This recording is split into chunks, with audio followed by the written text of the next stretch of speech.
Christmas Eve, 1945. In the quiet town of Fayetteville, West Virginia, a family's home goes up in flames. 4 children make it out alive. 5 never do. No bodies are ever found, no remains, nothing. And what was first seen as tragedy soon turned into one of America's strangest unsolved mysteries.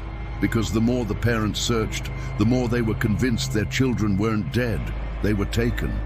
The Sodders were a large Italian-American family, George and Jenny and their 10 children.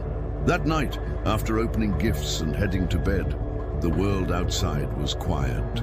But inside, something was about to go horribly wrong. At 1 a.m., Jenny woke to the smell of smoke. The stairwell was on fire. The phone didn't work. The ladder was missing. The trucks wouldn't start. George tried everything to reach the kids upstairs, but the house collapsed. By morning, it was ashes. When the fire was finally out, investigators searched the ruins, but there was no trace of the 5 missing children, not even bones. Cremation experts said remains should have survived. So why was there nothing? That's when George and Jenny began to suspect. Their children hadn't died. They had vanished. Then came the strange details. The phone line was cut, not burned.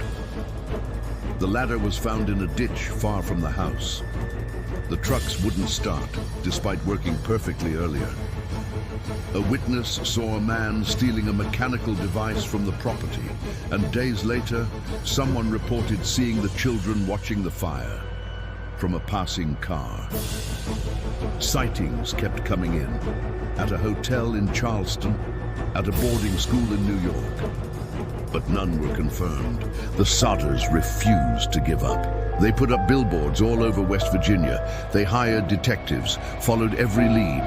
Then in 1968, a photo arrived in the mail, a young man in his 20s. On the back, a message, Louis Sodder, I love brother Frankie. Lil boys, A90132 or 35.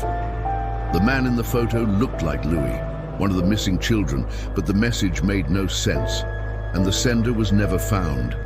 Theories began to swirl. Was it a mob abduction related to George's political enemies? A trafficking operation using the fire as a cover? Or just a series of coincidences, twisted by grief?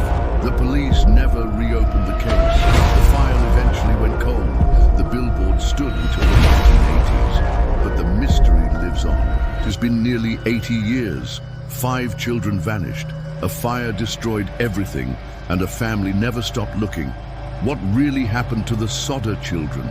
A tragic fire or a disappearance planned down to the last spark? What do you think happened? Drop your theory in the comments. And if you want more unsolved cases like this, hit subscribe. There are still so many stories left in the dark. Turn on the notification button for more videos like this. Thanks for watching. See you next, and stay safe out there.